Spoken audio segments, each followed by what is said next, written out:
我係鄧海婷 Heidi， 依家係急症科顧問護師。2007年嘅時候完成咗 Bachelor of Nursing， 畢業之後一直喺瑪麗醫院工作。喺急症室，你永遠唔知下一秒會發生咩事，可能呢一秒鐘你仲接生緊，下一秒鐘就可能因為有一啲大型嘅意外，有大量嘅傷者送緊過嚟。急症室係企喺最前線，所以對我嚟講真係好有挑戰性，亦都係好有意義嘅工作。病人嘅分流、評估、急救、搶救，甚至傷口聯針，都係我哋嘅工作。舊年我哋同心臟科同埋中風科合作，成立咗全香港第一間胸痛中心同埋首批中風中心。病人一嚟到，我哋嘅護士就會做即時評估，為病人爭取每1分鐘。所以我覺得護士係病人入院其中一個重要嘅守護者。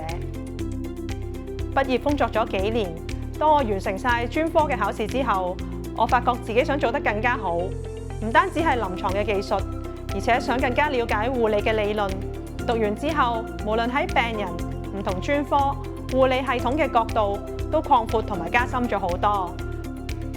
我最難忘嘅經歷咧，係同學之間互相插胃喉，我先真正體會到病人插住條胃喉係有幾咁唔舒服。呢個令我明白到護理唔係只係技術，係要有同理心。Hong Kong U Nursing 係港大醫學院轄下嘅學院，所以讀書嗰幾年，我已經認識咗好多唔同嘅醫護學生，擴展咗我嘅人脈關係。畢業之後返工，你會發現身邊好多醫護同事，原來都係以前嘅同學嚟，合作起嚟特別合拍。如果你真係有嗰份想幫人嘅心，就俾啲信心自己，勇敢去嘗試。實習嘅時候記得要主動啲、用心啲，因為好多專科畢業之後可能就唔會再有機會去，好好珍惜讀書呢幾年啦。